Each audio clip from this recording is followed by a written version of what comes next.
بتلائیے حق حیدر کس طرح سے بھول جائے فاطمہ، حق حیدر کس طرح سے بھول جائے فاطمہ، غاصبوں کے واسطے آئے گی محشر میں صدا، غاصبوں کے واسطے آئے گی محشر میں صدا، وہ سزا بتلائیں جو مرضی میں آئے فاطمہ، وہ سزا اور کر کے اعلان برات وقت کے تابوت سے، کر کے اعلان برات وقت کے تابوت سے، مانیے توحید دنیا کو بتائے فاطمہ، عرش سے جھولا جھلانے یا کہ چکی پیسنے، عرش سے جھولا جھلانے یا کہ چکی پیسنے، جب جہاں چاہے فرشتوں کو بلائے فاطمہ، جب جہاں چاہے فرشتوں کو بلائے فاطمہ، مرسل اعظم کی بیٹی ہو کے بھی فضا کے ساتھ، مرسل اعظم کی بیٹی ہو کے بھی فضا کے ساتھ، گھر کے کاموں کے لیے باری لگائے فاطمہ، گھر کے کاموں کے لیے باری لگائے فاطمہ، دعوے الفت بھی ہے اور میری دائی بھی ہے کیوں، دعوے الفت بھی ہے اور میری دائی بھی ہے کیوں، مسترد کرتی ہے یہ الفت ردائے فاطمہ، آپ نے حاکم کو للکارا ہے اس کے قصر میں، آپ نے حاکم کو للکارا ہے اس کے قصر میں، آپ کی بیٹی نے بھی یہ گر دکھائے فاطمہ، آپ کی بیٹی نے بھی یہ گر دکھائے فاطمہ، سین پر وناس کے ہوتا ہے اس کا اختتام، سین پر وناس کے ہوتا ہے اس کا اختتام، بے کے نقطے سے ہے آغاز ثنائے فاطمہ، بے کے نقطے سے ہے آغاز ثنائے فاطمہ، تا ابد آنکھوں کو رونے کے لیے کافی ہے زین،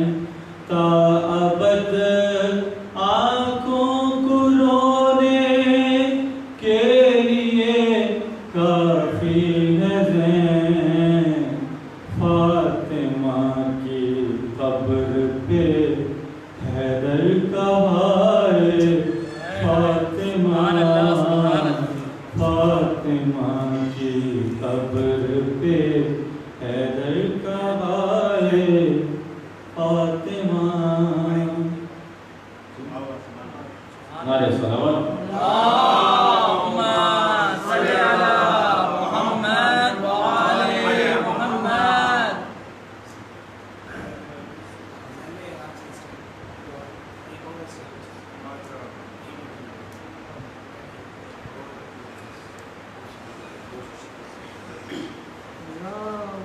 اللهم صل على محمد وآل محمد بھاری دیگر صلوات اللهم صل على محمد وآل محمد اگر یہ پیچھے والے انداز کو ذہن میں ہو تھوڑا یہ پھر آگے آ جائے ضرور تک آگے آ جائے اللهم صل على محمد وآل محمد اس لیے ہم نے یہ سنا ہے کہ مجلس اعظم میں جتنے مومنین ممبر کے قریب ہوں گے اتنا ہی ثواب میں اضافہ ہوگا تو بہتر یہ ہے کہ ممبر سے جتنا قریب ہوں تو اس سے آپ کے ثواب میں اضافہ ہی ہو سکتا ہے بابا نے بلند نعرہ اللهم صل على محمد وآل محمد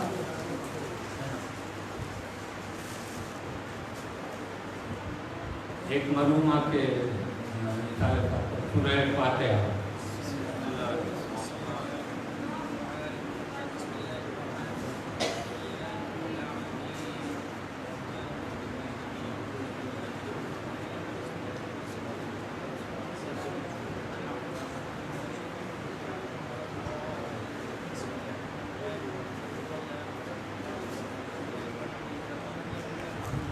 موت کے حوالے سے مہنگی سے مومنہ کے لیے اسی حوالے سے چار مسئلہ آپ کی سماعتوں کی نظر کر رہا ہوں کربلا تیرے فرشتار نہیں مر سکتے کربلا تیرے فرشتار نہیں مر سکتے موت سے شیخ عزادار نہیں مر سکتے موت سے شیخ عزادار نہیں مر سکتے آج بھی روزے حر سے یہ صدا آتی ہے آج بھی روزے حر سے یہ صدا آتی ہے بھائی جسم مر سکتے ہیں کردار نہیں مر سکتے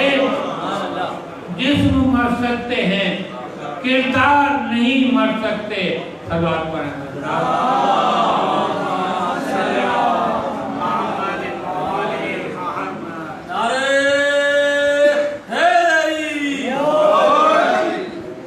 موت کے موضوع پر چاہتے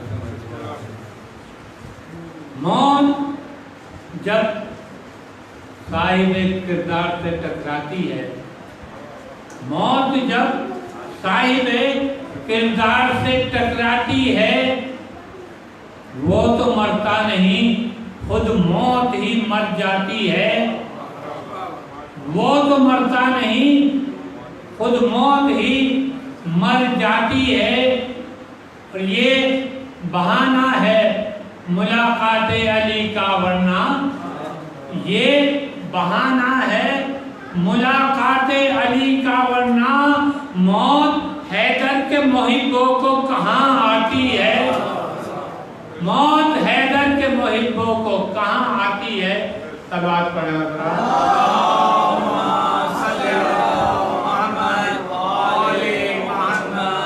ابھی معلومات مولانا راستے میں ہیں تو آہستہ صلوات پڑھیں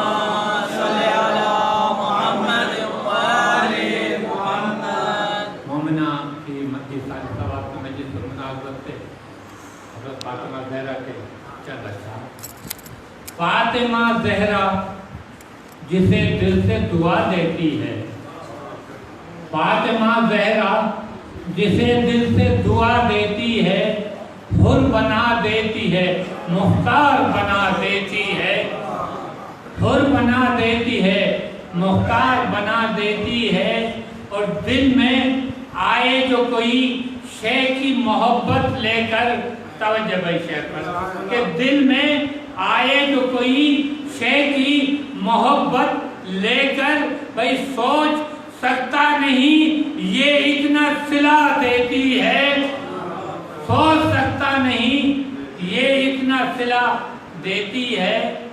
اور فاطمہ زہرا کے بچوں سے محبت کر لو، فاطمہ زہرا کے بچوں سے محبت کر لو، دیکھنا پھر یہ محبت تمہیں کیا دیتی ہے، دیکھنا پھر یہ محبت تمہیں کیا دیتی ہے۔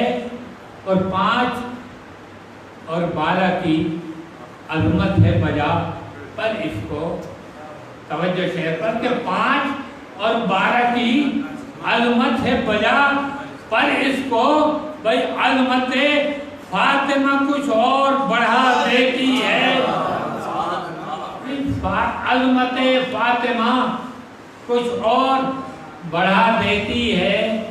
اور الفت دختر محبوب خدا ہی تو ہے، توجہ شہر پر، کہ الفت دختر محبوب خدا ہی تو ہے، حر کے ماتھے پہ جو رومال سجا دیتی ہے، حر کے ماتھے پہ جو رومال سجا دیتی ہے۔ اور میں اپنا عقیدہ بیان کر رہا ہوں، یقیناً آپ سب کا بھی عقیدہ یہی ہوگا کہ فاطمہ زہرا کی الفت کو بسا لو دل میں، توجہ، فاطمہ زہرا کی الفت کو بسا لو دل میں، ارے یہ تو نسلوں کی طہارت کا پتہ دیتی ہے، فاطمہ زہرا کی الفت کو بسا لو دل میں، یہ تو نسلوں کی طہارت کا پتہ دیتی ہے۔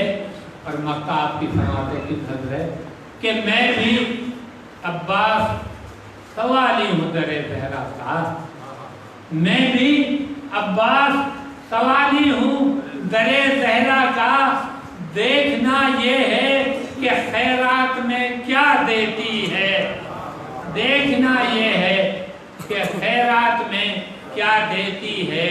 صلوات پر حضرات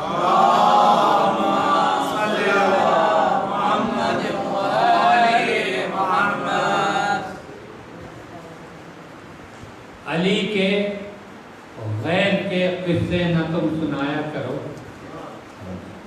علی کے غیر کے قصے نہ تم سنایا کرو، فضیلتیں ہوں علی کی تو ہاں بتایا کرو، فضیلتیں ہوں علی کی تو ہاں بتایا کرو، تمہارے منہ پہ تماچا ہے نعرہ حیدر کا، توجہ جہاں جہاں ہے کہ تمہارے منہ پہ تماچا ہے نعرہ حیدر کا، اگر یہ بات ہے سچ اپنا منہ بچایا کرو،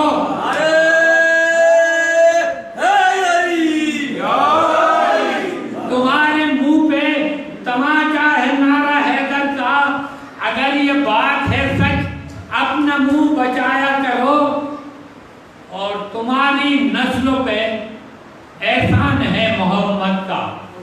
یہ بڑی معرفت کا احسان ہے، ماشاءاللہ سمجھدار ہے، تمہاری نسلوں پہ احسان ہے محمد کا، ہے پالا کس نے محمد کو یہ بھی بتایا کرو، ہے پالا کس نے محمد کو یہ بھی بتایا کرو، نبی کو پالا ہے جس نے اگر وہ کافر ہے، توجہ چہر پر، علی کے چاہنے والوں کا مجمع ہے، مولانا صاحب بھی تشریف لا چکے ہیں، نبی کو پالا ہے جس نے اگر وہ کافر ہے تو پھر ہے کون مسلمان، ہمیں بتایا کرو، تو پھر ہے کون مسلمان، ہمیں بتایا کرو۔ اور یہ شعر آپ کی پسند کا، آپ کے ذوق کا، علی کے باپ کو